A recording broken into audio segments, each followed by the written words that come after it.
I am Alok Chandra, the eldest son of the late Professor Satish Chandra, who passed on the 13th of October 2017 at the ripe old age of 95. We instituted this series of lectures in his memory in 2019. This is the seventh in the series. The series was inspired by another historian, colleague of my father's, Professor Harbans Mukhia. The earlier talks have been in 2019. This was held live at the India International Center in Delhi by Professor Irfan Habib, also a historian. In fact, all the lectures have been inspired by his years as a historian. 2020 was Professor Romila Thapar on Zoom, Migrations and the Making of Cultures in Early India. 21 was Manu Pillai, also on Zoom. 22, Dr. Rajiv Kindra from Northwestern University on Zoom. 2023, Professor Mridula Mukherjee had come down here talking about Is India Today the Swaraj of Mahatma Gandhi's Dreams? And last year was Professor Pratyanath of Ashoka University, talked about A People's History of the Mughal Empire. So thank you all for coming here in person, braving Bangalore's traffic. Thank you all who are available on Zoom. BIC has been kind enough to help us get this being telecast live on Zoom, and I do hope that there are people out there listening. Thank you too to Dr. Professor Seema Alavi, who's come down all the way from Delhi to deliver this talk. She has studied at the JNU and taught history at the JNU, Jamia Millia University and Delhi University, and is currently with Ashoka University.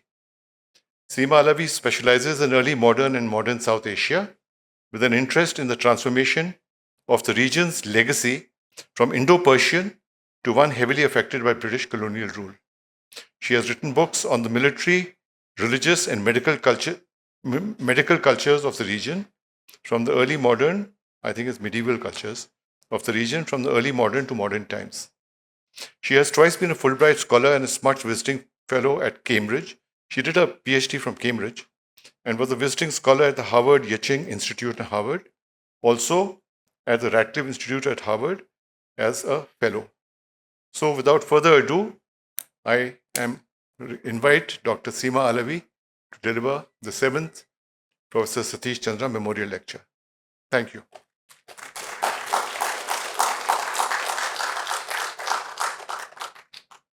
Thank you everyone for coming on a Sunday evening to listen to a talk on history.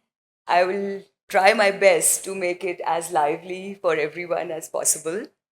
I would like to begin by thanking Alok and Bridul and the family of late Professor Satish Chandra for inviting me to deliver this lecture. When Alok asked me to deliver this lecture, I agreed without a blink of my eye for many reasons, apart from the reasons that you all have just heard of what a towering national treasure Professor Satish Chandra was for generations and generations of historians. But more specifically, and for me, he was my teacher at Jawaharlal Nehru University, and not an ordinary teacher, somebody who left an indelible impression on my young mind in a very formative period of my life. And really, I owe an intellectual debt to him for becoming a historian. I had been sent very reluctantly by my parents from Lucknow, where I studied till my undergraduate degree, to Jawaharlal Nehru University on the condition that I would prepare for the UPSC exam and become an IAS officer. But just a few lectures from Satish Chandra were enough to change my mind. And I remember writing a letter to my parents saying, I will not become an IAS officer. I have decided to become a historian like Professor Satish Chandra. So, well, I don't think I, have really would fit into the niche that he has created for all of us. But nonetheless, here I am as a historian, and I owe it to those fascinating, mesmerizing lectures and the historian's craft that Professor Chandra, kind of offered to us in the 1980s, completely mesmerizing us and transforming our young minds to the historian's craft. Let me begin then by saying that, by paying my little personal tribute to Professor Satish Chandra and familiarizing you with his historian's craft, which you will see echoes of in the talk that I will deliver. Satish Chandra was my teacher at the Center for Historical Studies, JNU, in the 1980s. He had a vast historical imagination and was a master storyteller. We sat mesmerized in the classroom as he made our minds run riot and fired our imaginary like nothing else. Even though he was firmly steeped in the Marxist history writing tradition of his age, his interests also spilled out of this frame. His out of the box ideas included shifting the gaze away from the state as an agent of change to put the spotlight on non state actors, ordinary people, scribes, accountants, merchants, brokers, landlords, intermediaries, nobles, sultans who functioned between state and society. His imagination extended beyond India to the vast Indian Ocean world as well, where borders and boundaries of empires blurred and the writing of straitjacket historical narratives became far more complex. The enigma of the Indian Ocean that he instilled in us in the 1980s lingered in my mind.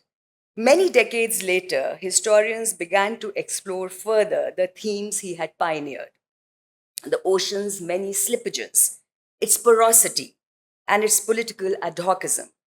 It was now very clear to me, as to other scholars in the field, that the existing historiography that viewed the ocean's politics only through the lens of modern European empires and the later nation states was insufficient to capture its politics.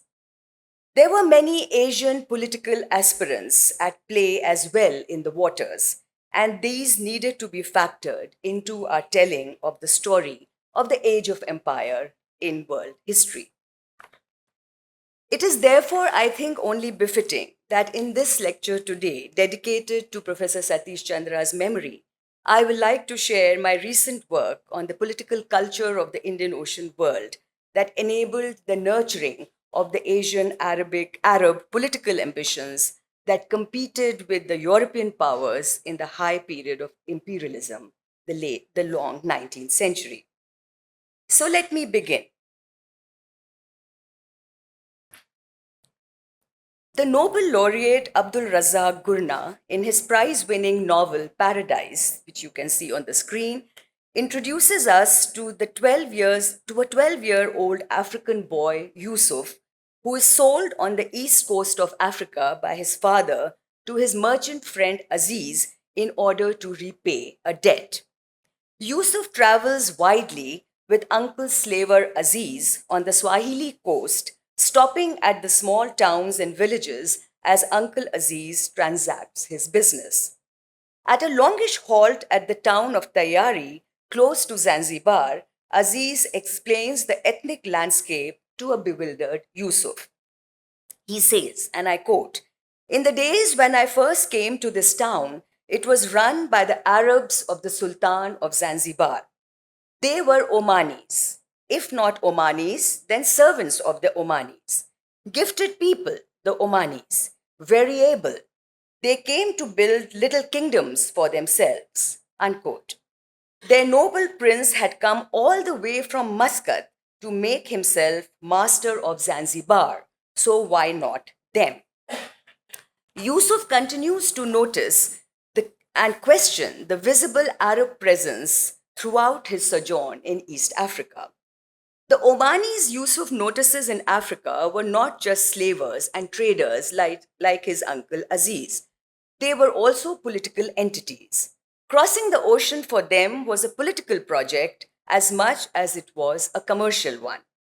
In this high period of Western imperialism, they too wielded political aspirations and agendas like the Europeans.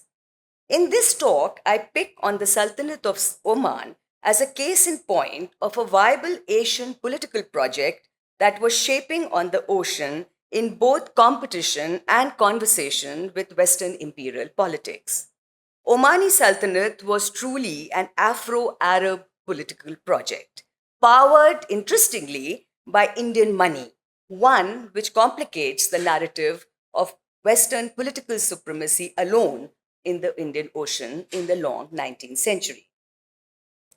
Viewing the Indian Ocean as a political space, alongside it being the vast canvas of global commerce, I started to follow the story of the Al Busaidi family of Oman that became the kingdom's prominent royal house, giving to it a string of sultans who are so very visible in the archive and yet so missing in the pages of history. I was convinced that weaving the story of the Al Busaidi family into the broader tapestry of world history would add to the rich histories of the Indian Ocean world, offered by, among others, Fahad Bishara, Thomas McDowell, and a range of historians, but which really put the spotlight on a European framing of these lives rather than on Asian political aspirations in the waters. The Al Busaidis, who ruled Oman in the 19th century, stood out in the Indian Ocean world as significant Asian imperialists. Their most noble patriarch, Sultan Sayyid Said, on the screen here, stretched the frontiers of the Sultanate from the port of Muscat to Zanzibar in East Africa, where he thrived on the profits of the cloves and slave trade. He had a foothold in Iran with the port of Bandar Abbas on a long lease, and he was linked to the western coast of India via the Kutchi merchants who bankrolled his clove and date plantations. Here are some slides of Zanzibar, Muscat, and Bandar Abbas, important footholds of Sayyid Said, very important ports for the Sultanate. These are Kutchi merchants of Gujarat who were the primary movers and shakers of money and finance for him, and whose money bankrolled the Sultanate, and whose one of them remained the custom master of the sultans of Oman the entire, almost through the entire 19th century. Now, and this is these markets of cloves. These are clove plantations on top. These are on the bigger picture is of a slave market, and then there is an ivory market in the third slide. All these three commodities were really the lifeline of the Omani Sultanate. So, Sayyid Said crafted an empire that had an exceptional geographic and ethnic embrace. And these are the date palm pictures. He crafted an empire that had an exceptional geographical and ethnic embrace that you can see on this map. The regions in orange are his territories.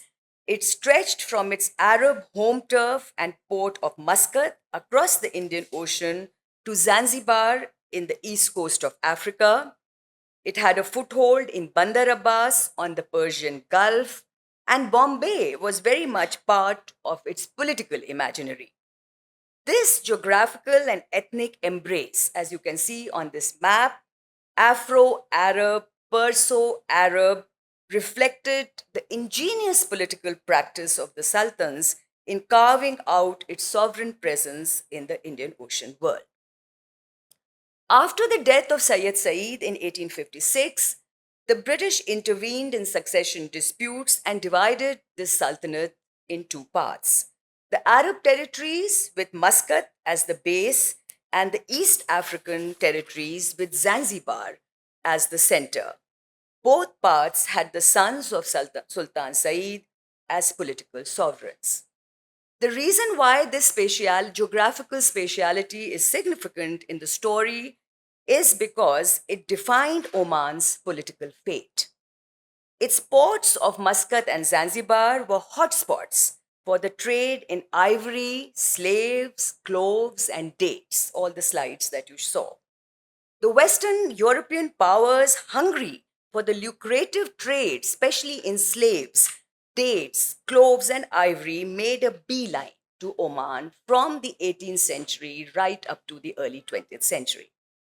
This offered the perfect opportunity to the sultans to entangle in global conversations with them and, in the process, create a political niche for themselves in a world, mind you, which was still very imperial. These European entanglements made all the Busaidis who succeeded Sayyid Said active political agents in the Indian Ocean. They stood tall among their other Asian contemporaries. And yes, there were other Asian contemporaries as well, not just Europeans and not just the sultans of Oman. The Qajars in Iran, Muhammad Ali Pasha in Egypt, and the well known Ottoman sultans Aziz and Hamid, who were calling the shots in the late 19th century, but we seldom hear of them in the age of empire. The protagonist of my talk today is the younger son of Sayyid Said, a man called Sultan Barghash, who had been deputed by his father to be the Sultan of Zanzibar on the Swahili coast of East Africa. So let me put the micro optic now on Barghash to narrate the story of the Indian Ocean world as a vibrant political space which offered a range of opportunities to Asian imperialists like him to perfect their alternate politics, even as they entangled with Western imperial design. And this way of entering and weaving a textured tapestry of the Indian Ocean world through the career of an individual is something that I learned from the lectures of Professor Satish Chandra. This was his historian's craft, which I guess inadvertently I absorbed and which stays with me in all the writings that I do. Sayyid Barghash, the younger son of the Arab patriarch Sayyid Said, became the Sultan of Zanzibar in 1871 in the high period of European Western imperialism. His temporal location meant that he had to face the challenge of European political and economic ascendance and survive in a world that was seeing the emergence of the nation states. These posed new challenges of survival and the need to refurbish the Sultanate in new ways. The monarchy that he instituted in Zanzibar was old in style, in that it continued with the Arab al-Busaidi tradition of blurring the private and public spheres of governance. He was the center of the monarchy, predictably, the father figure. His Ibadi religion, which allowed only the most learned in the field of Islamic jurisprudence to become the temporal head, guided him. His printing press disseminated his religious and legal positions, and his family members and Arab elites held key administrative positions. Significantly, the Indian merchants and bankers his father had cultivated from Kutch in Western India continued to bankroll his politics and economy. This core social base was necessary to counter the influence of the families of the Swahili chiefs who were still influential on the east coast of Africa and whose lands the Sultanate had extended its rule into. But despite all this Arab core, the monarchy was also outward looking. It had to be, as he lived in the high period of imperialism, the late 19th century, an age that many of you would know revolutionized the world with the arrival of many new technologies, a string of them: the steamship, the telegraph, the printing machine, among others. These technologies knitted the world in new ways. They both intensified the hold of Western capitalist networks on the Indian Ocean, but they also offered new opportunities to Asian merchants, financiers, shipbuilders, and sultans like Barghash in the Indian Ocean littoral to entangle with Western imperial powers in new, fresh, and ingenious ways. For instance, if the need to refuel steamships, which had newly arrived in the Indian Ocean, made coal depots in Oman bargaining counters, the Parsis of Bombay emerged as the go to people to get the steamships made. Parsis of Bombay were one of the biggest steamship builders. The steamship made travel to Europe relatively fast, and the printing machine and the telegraph line made both news and the new ideas of governance and politics disseminate faster in the Asian world. Not surprisingly, the age of empire saw the sultans of Oman in close interaction, much closer interaction with Western powers than had been the case before. But most importantly, they were drawn into the Western high table for discussions on the morality of continuing with the slave trade, which was the main reason why the Europeans were making a beeline to Oman and the Indian Ocean. The European hypocrisy on the issue was striking.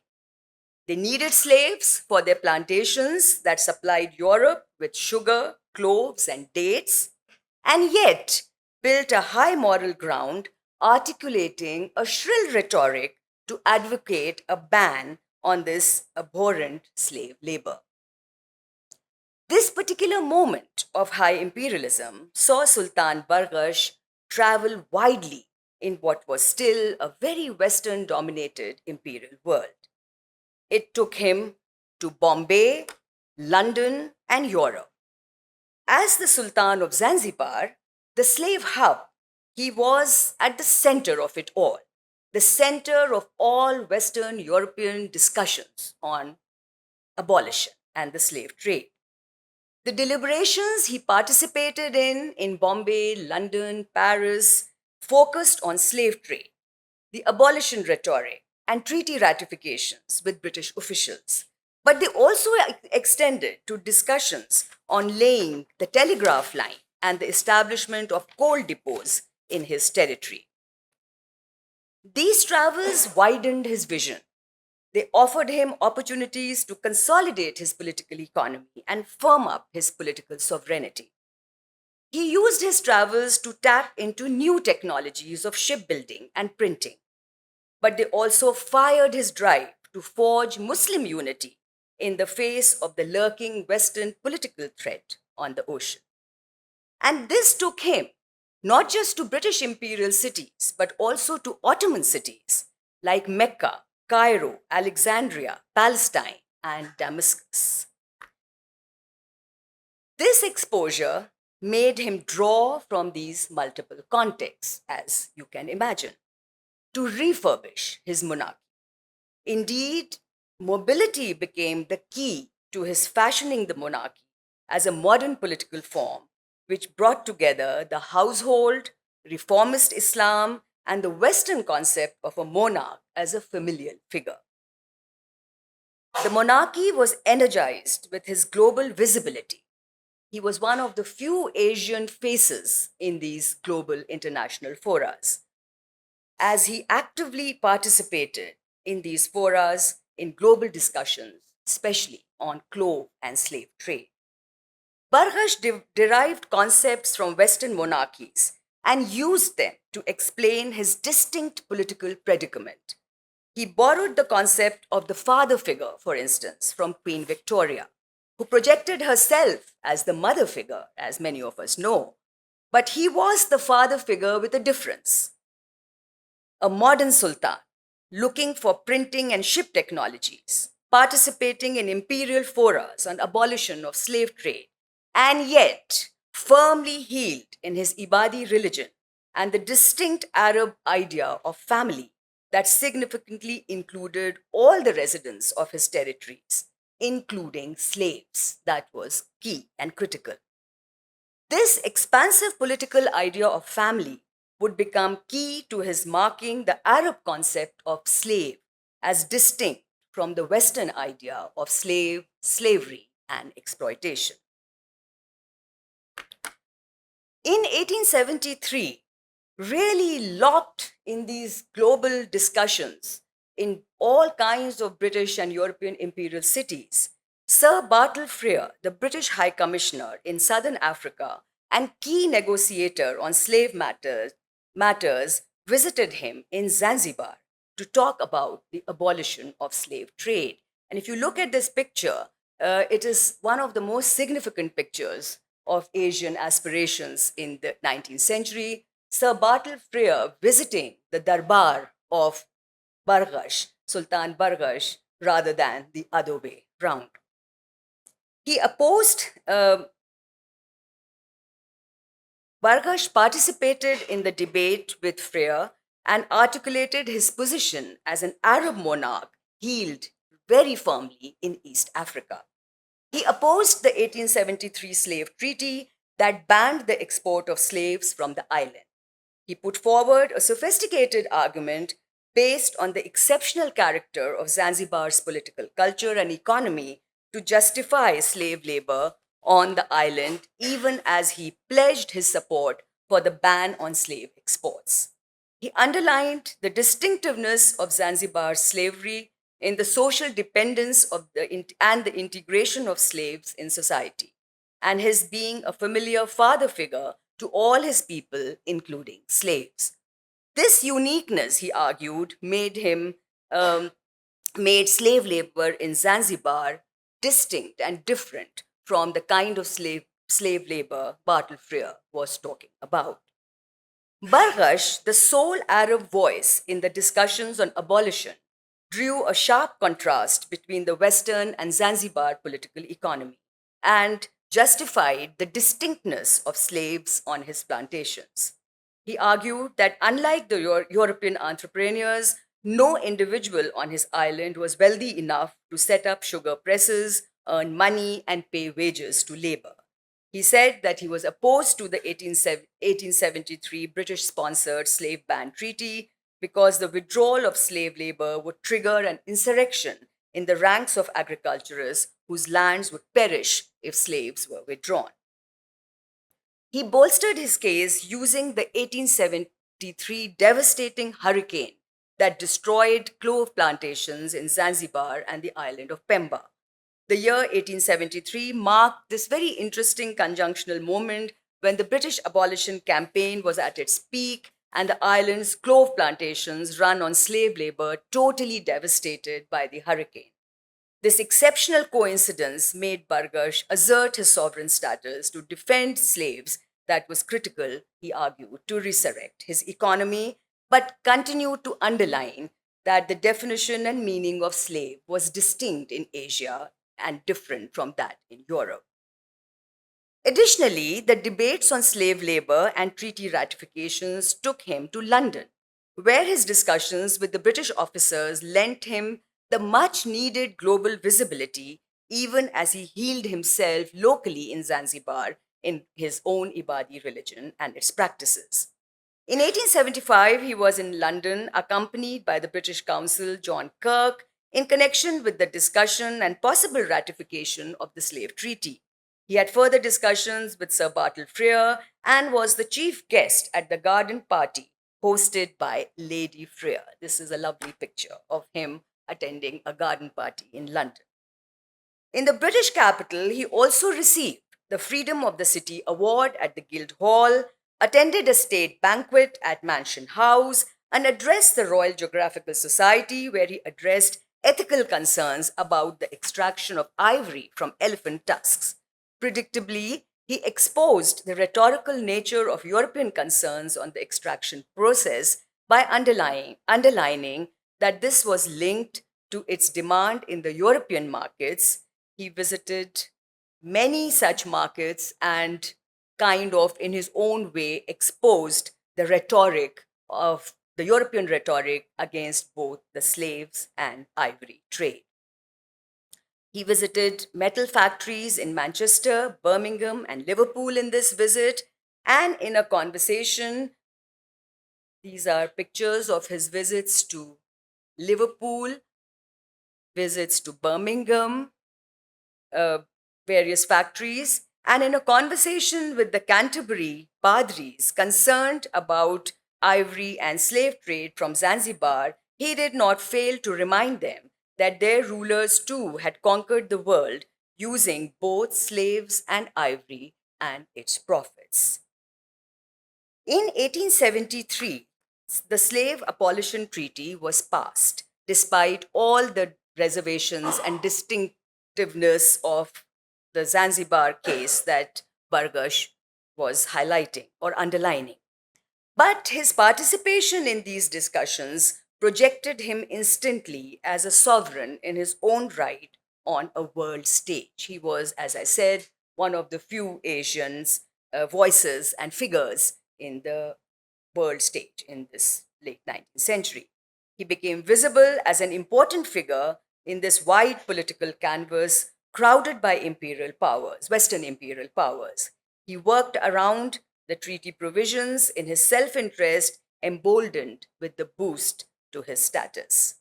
He maintained a fine balance of continuing with slave labor in his vast clove plantations and turning a blind eye to the slave traffic, which incidentally continued to be sponsored by Britain and their other European powers. Even, even as on paper, he, like them, meaning European powers, continued to pledge support to the British efforts to ban slave exports. And while Bargash underlined his global presence via these discussions in European capitals, he healed himself in the politics of the non European world as well. As he traveled to Mecca, Cairo, Alexandria, Palestine, and Damascus in the Ottoman Empire, these were all Ottoman cities in the 19th century. Large parts of the Hijaz, North Africa, Egypt, they were all under Ottoman control, and they were Ottoman imperial cities at par with Bombay, Calcutta, and other British imperial cities. So he traveled to these cities alongside traveling many times to Bombay as a British imperial city. He traveled to these cities and he embedded himself in reformist Islam and was hugely influenced by the intellectual and material culture of these Islamicate hubs, scholarly hubs of the Ottoman and British Empire, both. In Cairo, the arms factory and the printing press left an indelible impression on his mind. The city library in Cairo, the medical school, the Tibbi Madrasa offered him the opportunity to interact with Islamic scholars from all over the world and learn the many wonders of science, anatomy, and chemistry. Interacting with Muslim reformist religious scholars in Cairo and Mecca, he picked up their ideas of establishing a consensus of rituals, beliefs, and forms of devotion to forge unity of Muslims across sects to deal with the Western political challenge. And this reformist Islam was incidentally one of the very important responses to colonial threats all over the world, which urged Muslims to give up their sectarian differences and unite in the face of the Western political challenge. He continued with his connect with the Hijaz and he facilitated his subjects' easy pilgrimage to the region so that they could interact with Muslims from other empires and built guest houses for them in the Hijaz, encouraging interaction between subjects of different empires, both European and Asian. Back home in Zanzibar, these influences collected during his travels were evident in his remarkably liberal interpretation of Islam when compared to his personal dedication to its exclusivist tenets. He was welcoming of many religious scholars of the Shafi sect from Arabia and of the Hadrami Alawi Sufi order who did not agree with the Ibadis on many issues, including the fact that political leadership of Muslims could be only in the hands of Arabs of the Quraysh tribe and not in the hands of non Arabs. And that temporal leadership demanded a knowledgeable leader well versed in Islamic jurisprudence and military knowledge. These differences apart, he continued to encourage scholars, ulama of all different kind of thoughts and sects to converge in Zanzibar as and unite in this very momentous period of the late 19th century, with Western imperialism lurking and threatening everyone. If the reformist thinking and scientific temper of Cairo, Damascus, and Mecca made him project himself as a just sultan who was tolerant of sectarian plurality, his stint in British colonial Bombay attracted him to the benefits of also being viewed as a modernizing sultan. He had an earlier exposure to Bombay as he was exiled there very early in his career during the succession struggle with his rival brother Sayyid Majid. It was here that he was exposed to English material and political culture, and during his exile in the city, he had seen the opulent wealth of the Indian merchants, Indian palaces, the professional craftsmanship of its thriving artisans and its shipbuilders, especially the Parsi shipbuilders. The opulence of Bombay's merchant community had left an impact on him. As a sultan, when he revisited, he tried to firm up these earlier Bombay connections and had the city in mind as he rebuilt Zanzibar. If any of you have been to Zanzibar, you will see the striking similarities between Bombay and the city. His architectural hallmark, the Baytul Ajaib, or the House of Wonders, because of it was called the House of Wonders because of the immense amount of gifts, glassware, chandeliers, plus, most importantly, electric fittings that he had, got collected, borrowed from his travels from all over the world, and especially from Bombay. The electrical fittings all came from his Bombay connection. And this architectural hallmark, his palace, the Baitul Ajaib or the House of Wonders, reflects very, very strikingly British Indian influences, as do his infrastructure projects in Zanzibar, roads, waterworks, electric lights, and the railway line that were laid out in consultation with the Public Works Department functioning in British colonial Bombay. Quite amazing. Most important, he brought from Bombay the printing press and printers to Zanzibar. They worked in his newly set up Sultanate Press in Zanzibar. And as I said, this was an age of printing, and private printing presses were circulating in the Indian Ocean world. And the Bombay printing press and the printers in Zanzibar helped him consolidate his religious constituency, even as he opened the doors to other sects to settle on the island and projected Zanzibar as the seat of a modern monarchy. Now, I think that this little window into the life and the career and the politics of Sultan Barghash is a story in itself, a story that provides a window, an entry point into giving us a kind of textured feel of the Indian Ocean world in the high period of imperialism. One that is very Asian driven as well and not entirely European framed. And I think that Professor Satish Chandra, the master storyteller, as I would always call him, this was his craft, which I now feel, retrospectively maybe, I have imbibed from him. This was the historian's craft of weaving a wide, textured, social, political canvas of history through individual lives, through exploring individual lives, through exploring individual careers.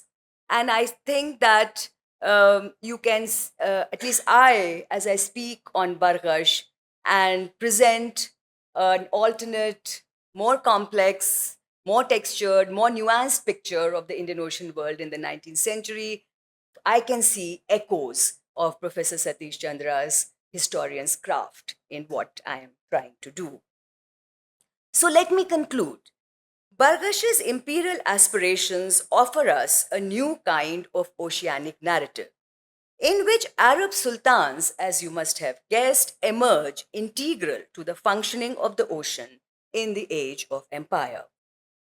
Their ambitions that materialized in conversation with their global counterparts are revealing, as they make us realize that a distinct Asian Arab imperial aspiration rubbed shoulders with the Western powers in the contest for the spoils of the Indian Ocean. And this contest integrated them to global politics without in any way disaggregating them from their own religious and material culture. Indeed, the straddling between the global and the translocal made some of them script the history of the Indian Ocean world in new and interesting ways. We know of other Asian individuals as well who, in this period of Western ascendancy, charted out independent careers, either as rebels, as with Muhammad Ali Pasha in Ottoman Cairo, or as agents of homegrown imperial projects, as in the case of the Thai cartographers who competed with their English and French counterparts, mapping territory and gaining legitimacy, or even the Japanese invoking tradition as well as mimicking Western modernity in East Asia.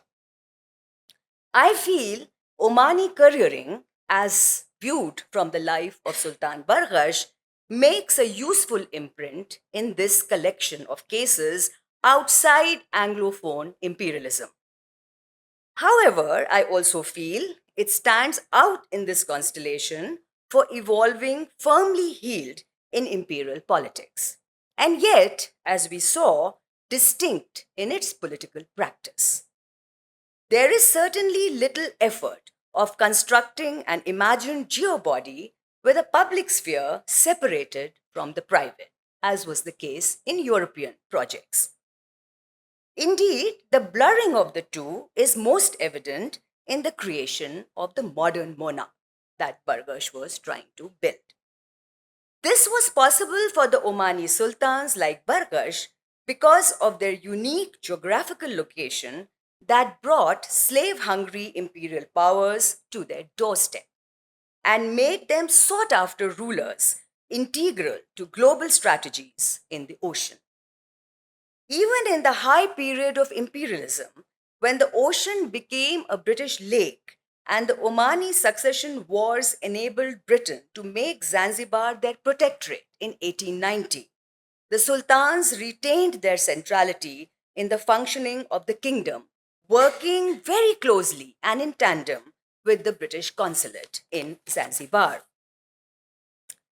Now, not surprisingly, then, with so much of Arab influence and Arab political culture rubbing off on the Swahili coast of Africa, not surprisingly, when the 1964 African Revolution for political independence happened, it was very violent, very turbulent, and very fierce. It was happening at a time when, for the last 60 years, Zanzibar was a British protectorate. So the British were ruling it from 1890 onwards. But when that African Revolution in 64 happened, 1964 happened, for political independence, it targeted the Arab elites with greater ferocity than the British. And now we know why that was so. The revolution was energized more by the Afro Arab tensions, not surprisingly, I would say, rather than being single mindedly anti British, which was the case in most of the other independence struggles in the Anglophile world. In this landmark year, 1964, Abdul Razzaq Gurna, the Nobel laureate with whom I started my talk, the Omani Arab Nobel laureate, I should say, had to flee his hometown in Zanzibar and take refuge as an immigrant, where else but in the United Kingdom. He was not the only one. The modern Republic of Tanzania, that was born in 1964 in the wake of such forced Arab migrations, today has a Muslim majority, but one with a very visible abhorrence for all things Arab. And that is not a surprise. Thank you so much.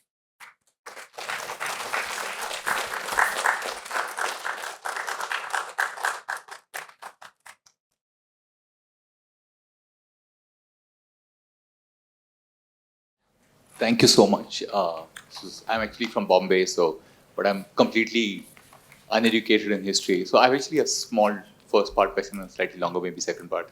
Is there any sort of signs of his contribution? Did he make any contribution to Bombay like he did to Zanzibar? Any architectural artifacts of his work?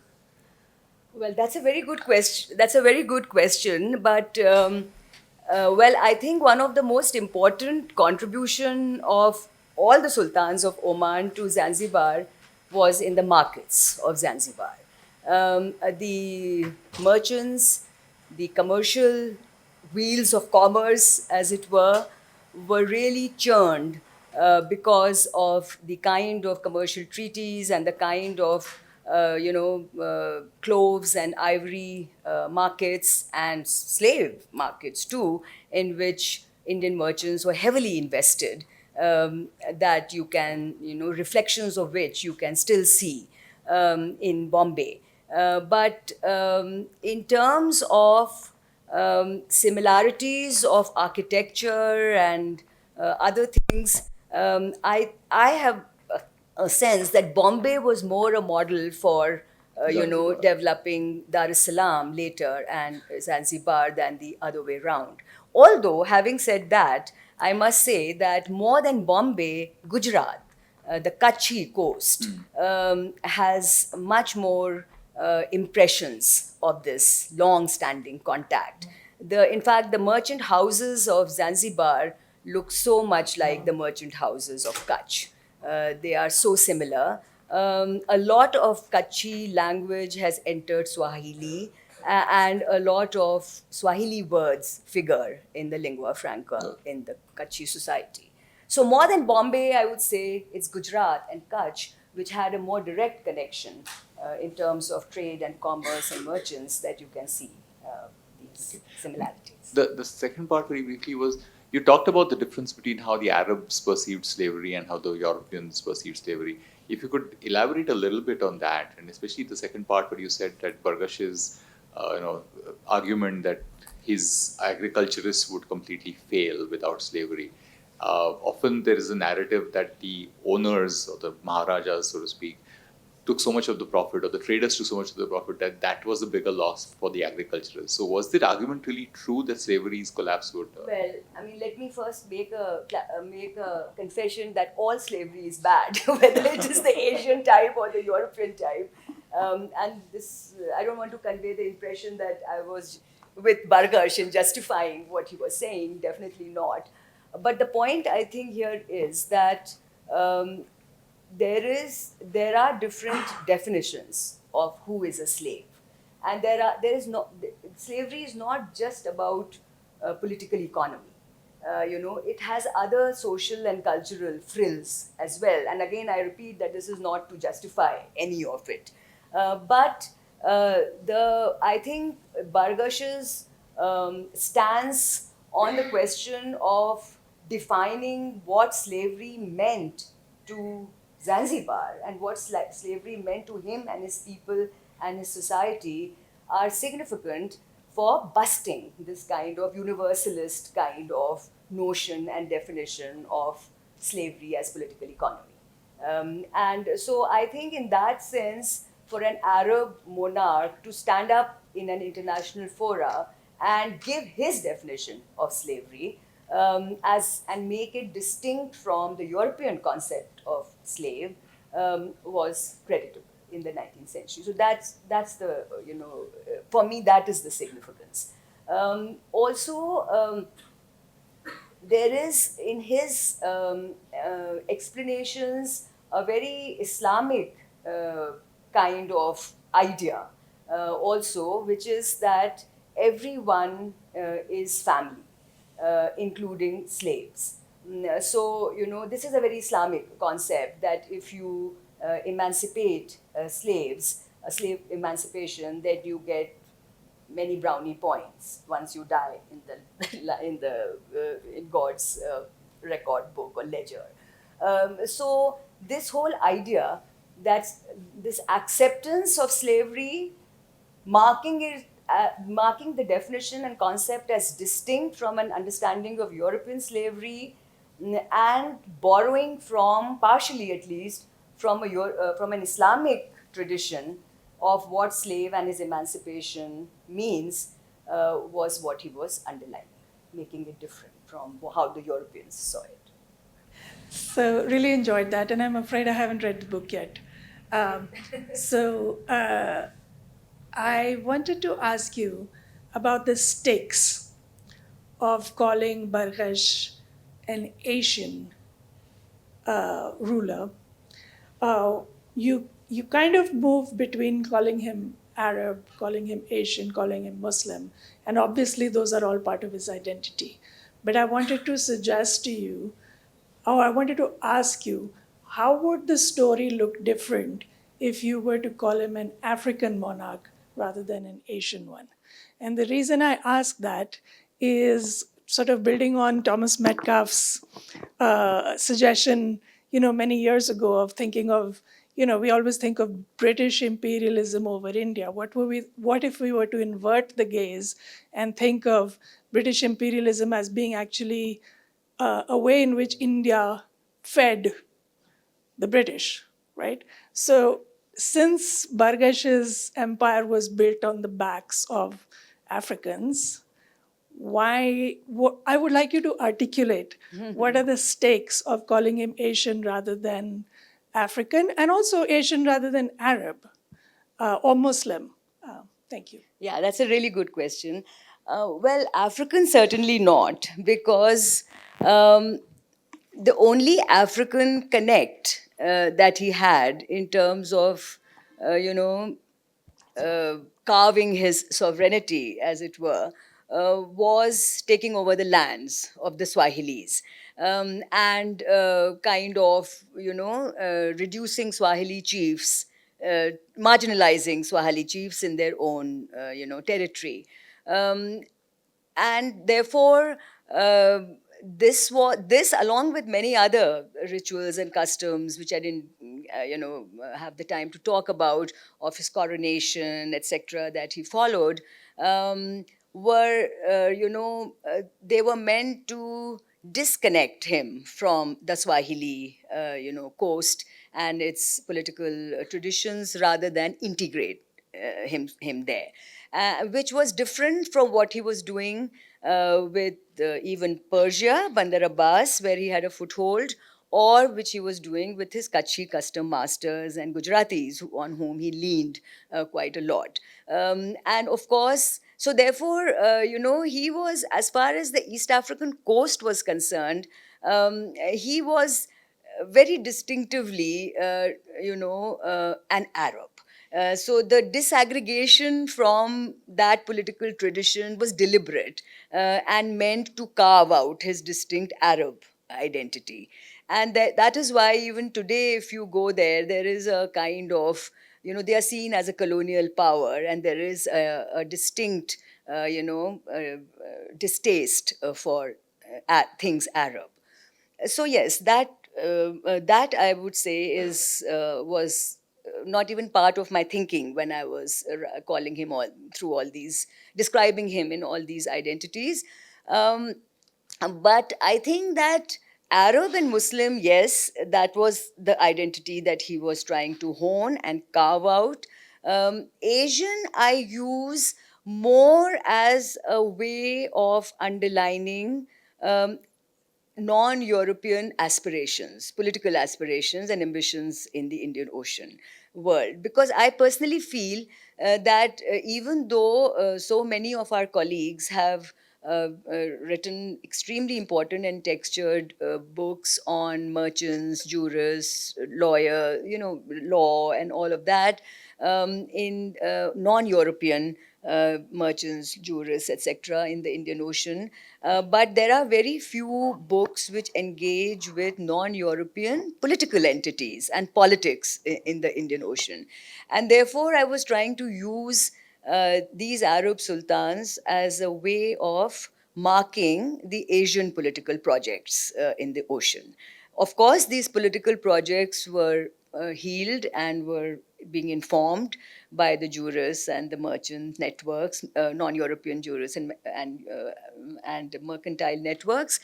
Nonetheless, the focus of my book was to underline the political project rather than the other projects, which so many of my colleagues, as you know very well, have done very nicely.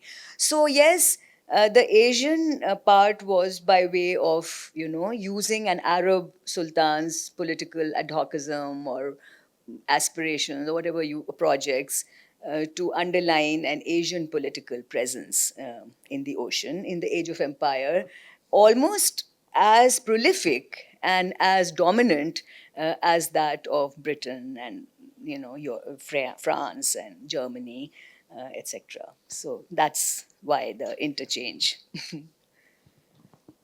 Yes, please. So, in your talk, you If you can mentioned introduce yourself, it will be I'm nice. Dr. Chetan Desai from Mumbai. I'm a dentist, actually. But anyway, uh, you emphasize the European angle to the slave trade, but I believe there was a big economic movement of slaves to Arab countries.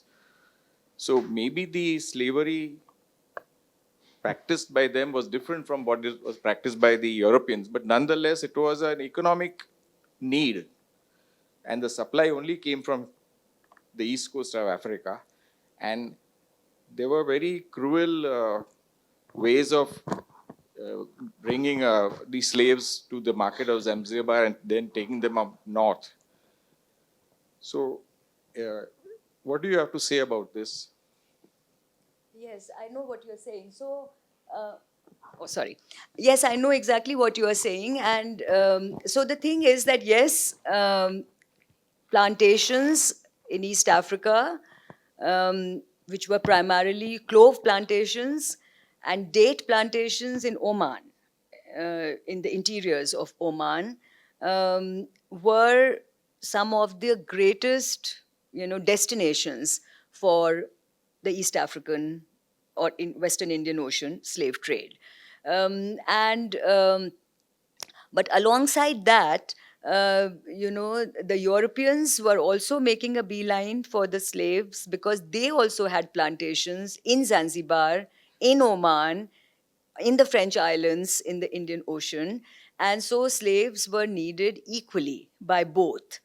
Now, what I'm trying to say is that the political rhetoric of abolition was being articulated more by the Europeans than by the Arab sultans, although you are very right that both of them had plantations and both of them were using these slave labor from the same sources for their plantations.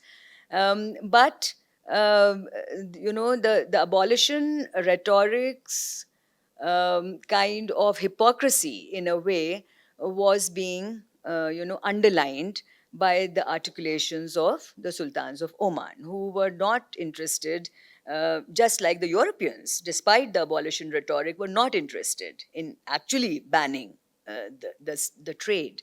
And therefore, in order to kind of expose this hypocrisy, they were articulating a different definition of slave and slave labor in their own political tradition.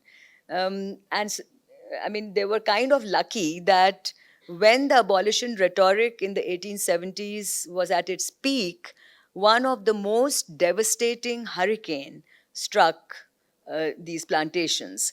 And they kind of cashed on that environmental disaster to kind of, pad up and reinforce their reservations to this abolition, knowing fully well, I guess, that this abolition would never really happen. Because as many of us know, some of the most important abolitionists were themselves the biggest slave merchants and traders. So everyone knew that this was a kind of, just for noise. But I think that this gave the sultans of Oman a kind of opportunity to articulate the various definitions and meanings of slavery and slave.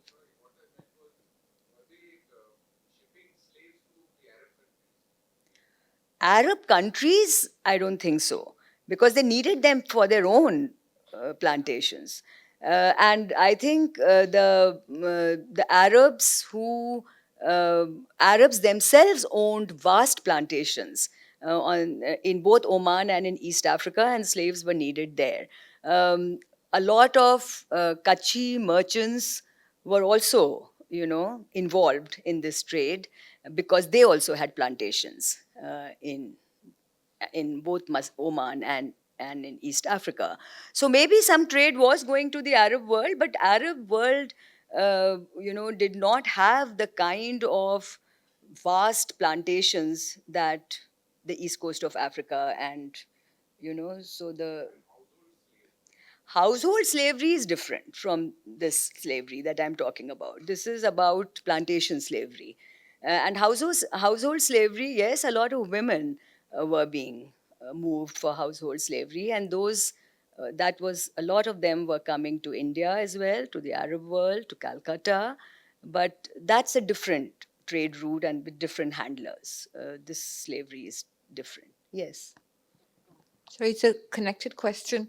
I was recently in Zanzibar, and if you go to Stone Town and see the depiction of, as you would have, of the slave trade, I don't think there is any distinction of the sort of the father figure for Sultan Bargash that comes out in any manner, right? I mean, it's as harsh as any slave trade market would be. And there's not even an inkling to show that the sultans were treating them better than the Western imperial powers in any manner. So I wonder, A, if your view is that he was a father figure in some sense, or if that's what he projected, why is that not even documented in any manner whatsoever?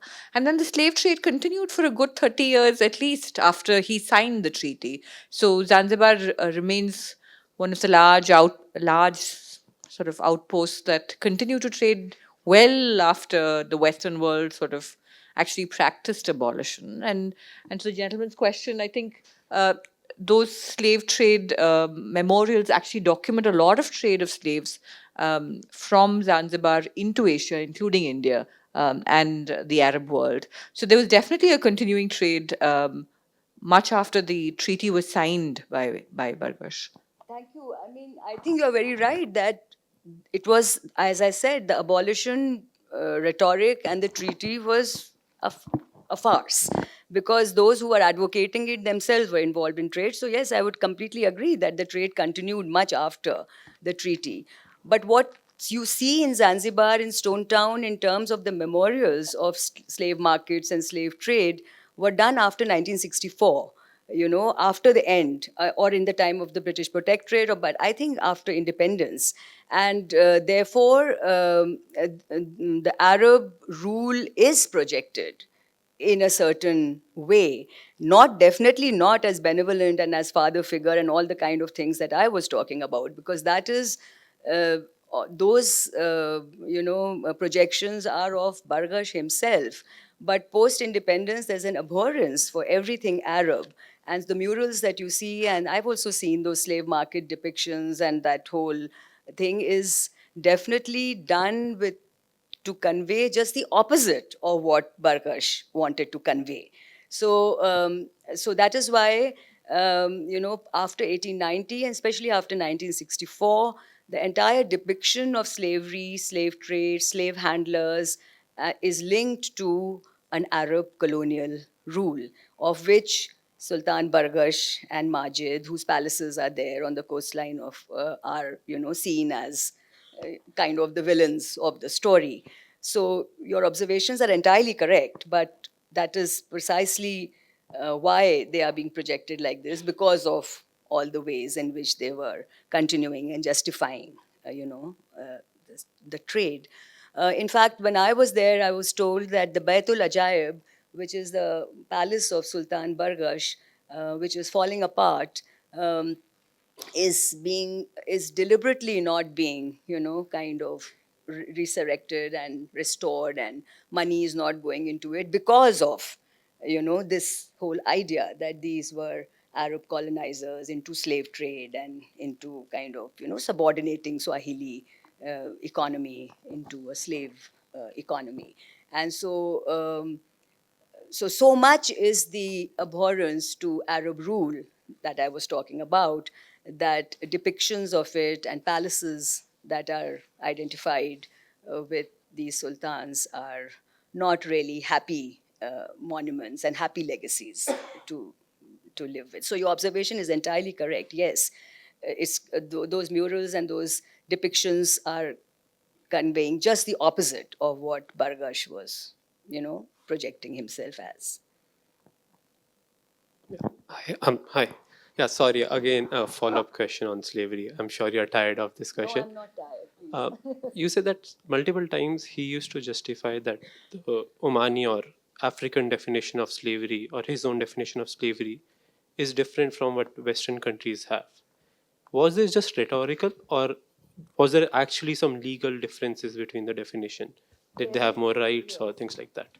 Yes, that's a really good question. And I think that, as I said, that, Bargash and, was as much complicit in the slave trade and using the profits of the slave trade for his politics as the European powers were. There was no doubt about that. And that is why this kind of deliberate effort to, pull out from under his hat arguments to justify it in order to continue it. Again, I would like to say that the Europeans, despite their abolition talk, were also interested in continuing it, and they did. Slavery continued despite the act and the abolition rhetoric. But I think that the second part of your question is that definitely there is a distinct, difference between how you view a slave vis-a-vis his integration into larger society, and how you view emancipation. Both his integration into society and his emancipation, there is a very different legal view if you think about it in terms of Islamic legal traditions. And as I alluded to earlier, in the Islamic legal tradition, a slave, the idea, this is not to justify it, I'm just stating the obvious legal position, which is that a slave is integral to a political monarch's family. So just as he's a familial figure with everyone else, being a member of his family, that family also includes slaves. Now, the issue is that, in fact, the interpretation is that if you emancipate a slave, then the Islamic legal position is that you earn brownie points in doing so. So, as an act of charity or as an act of your piety, you would emancipate. And therefore, the idea of slave always remaining a slave and always being exploited is different from, or the idea of emancipation and its legal kind of, spill out effects is different in the Islamic tradition from what it is in the non-Islamic tradition. And therefore, I think some of these political monarchs, in order to perfect their political practice, often use these notions, which is what Bargash was doing. So as I said, that both were wrong, both the Europeans and the sultans like Bargash, both were crafty enough to, use them, but he did not have a hypocritical, rhetorical stance about abolition. Instead, he was invoking principles of Islamic jurisprudence and tradition to explain that what you think is not what we think about this relationship. This is not to say that this was right, but these were two different positions on trade and slavery. Yes. Moving the discussion back to the sea, I noticed somewhere that the Suez Canal was opened in 1869. The opening of the Suez Canal would have reduced the transit time by sea from Western Europe to India by at least a month, if not more, and the transit of and all that implied. Now, how did that affect the position of the sultans of Oman? And what light can you throw on that? Right. Yeah, that's a good question. So I think that the opening of the Suez Canal happened at the same time when the steamship, the coal depots, the printing press, and these new technologies were completely, changing the relationship between in the Indian Ocean world, and. The apart from commodities moving or even slaves moving faster or even cloves and ivory moving faster and therefore getting more profits to the merchants. Apart from that, I think what was more interesting was that the ideas and news traveled much more faster. So new ideas, news of rebellions and insurrections in different parts of the world traveled much faster. And to a large extent, I think that, the kind of reverberations of protest and turmoil in especially the Swahili part or the East African part of the Omani Sultanate, I would say was part of a general age of revolts that the Suez Canal opening coincides with. So, I mean, for the non-historians, the late 19th century, apart from these great technological, inputs that was completely revolutionizing the world, printing press and telegraph and all of that was also known as the Age of Revolts. And so in 1857, as many of you would know, Indian revolt against the British happened. In 1856, there were the Jeddah riots against the British. In the 1880s, the Cairo fell to the British, and so similarly, and I think a large the connectedness of these revolts across the Indian Ocean world in British and Ottoman imperial cities to a large extent was because of the opening of the Suez Canal, with news and information and ideas of both of protest and revolt, as well as more positive ideas of technologies, of modernization, etc., were traveling much faster. Definitely the pilgrim traffic, for instance, from different parts of the world to Mecca really increased. And therefore, the world definitely became more connected because of this more swift and easy dissemination of news and ideas and exchanges that could take place. And I would say to your question that this age of revolts also affected the Omani Sultanate. So because they began to lose their foothold in Bandar Abbas, in the Persian Gulf, and they began to definitely lose their foothold in the east coast of Africa, when in 1890 the British stepped in and it became a British protectorate, and there it was period for them. So yes, so the technologies that disseminated in the Indian Ocean in the late 19th century had an underbelly also, and this was the underbelly that with those technologies, news and ideas of how to revolt and how to rebel, and all those exchanges were also much faster. Hi, I'm Vasef. I'm a software engineer in Bangalore. I want to ask a question regarding what are the structural and economical differences between the eastern and western peripheries of Indian Ocean. Because if you look at the eastern part, you have labor-intensive plantations, you have technologically disadvantaged societies in the hinterlands, you have large weakening empires like king in the east. In the west, you had same north, you had Ottoman Empire.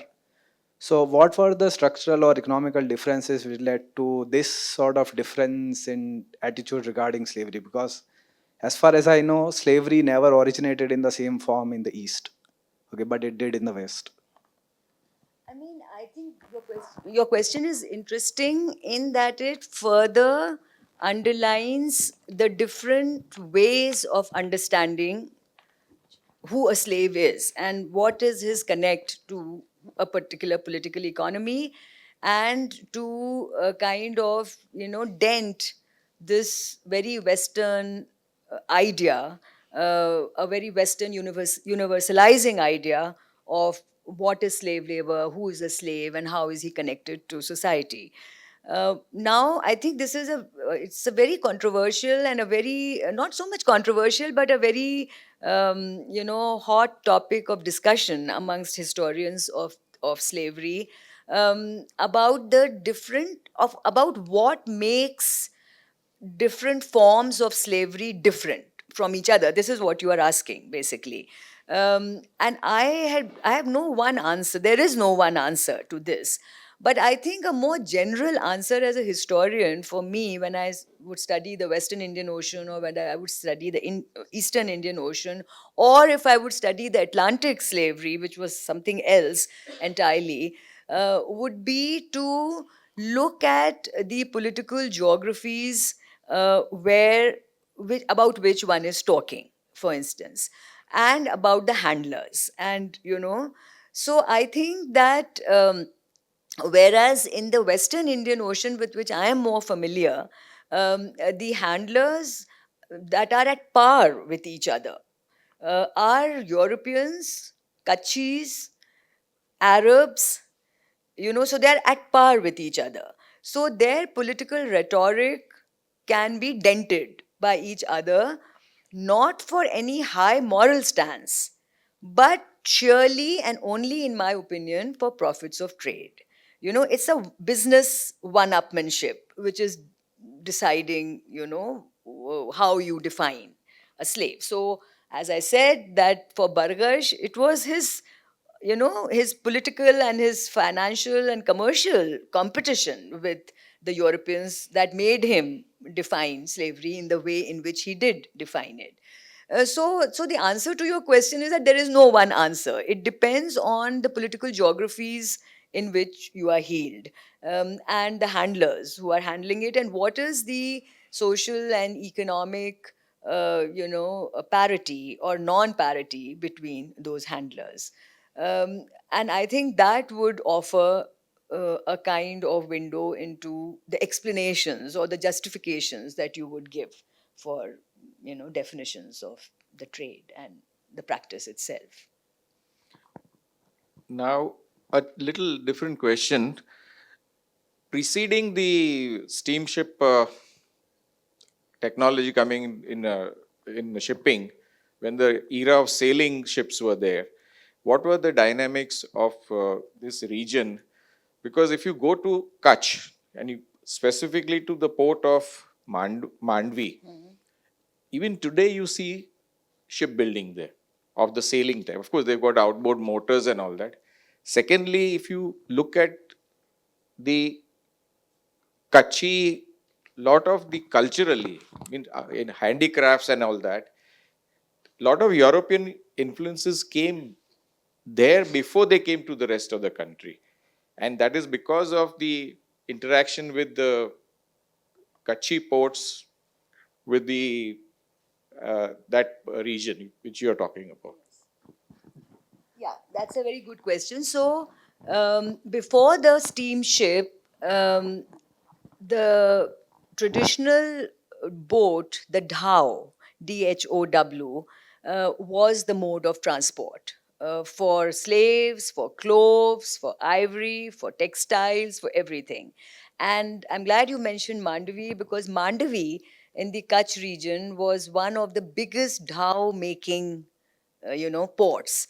In fact, the dhows from there would be shipped to Zanzibar. And most of the Western Indian Ocean littoral merchants and polities were being supplied by these dhows from Mandavi. So the ship, in fact, the coming of the steamship began to change the dynamics of shipbuilding, and thereby began to change the importance of that earlier places like Mandavi held. So yes, it is true that Mandavi today also, if you go, is like, there's shipbuilders and families, and still it's going on. But for instance, with the fading away or the phasing away of the dhow from the middle of the 19th century, Muscat became very important, because places where coal depots were there, the focus began to shift to those ports. So the dhow is the steamship kind of replaced the dhow, and I think that because they were sailing boats, the amount of traffic that was going on because was more dependent on the monsoon, on the weather with the dhow, and of course that was not the case when the steamship was introduced, and so the scale of trade really, kind of increased with the steamship. But the steamship did not completely marginalize and erase the dhow. The dhows also continued to operate till, almost the end of the 19th century. And that's why Mandavi and all, retained their, yes, still operating, and they retained their significance. So did the sailors and the shipbuilders and the dhow builders. So yes, so that is, it was like historians have now convincingly argued that it was not a simple case of steamship replacing the dhow, but for a long time both continued. How do you pronounce it? Sorry. How do you pronounce it? They Dao, maybe it's a word which we use in English literature. I mean, in English language and all Right. that. In Gujarat, we call it, they're called Vahans. Oh, okay. I didn't know And that is the word Vahaniya, Vaniyas Okay. has come.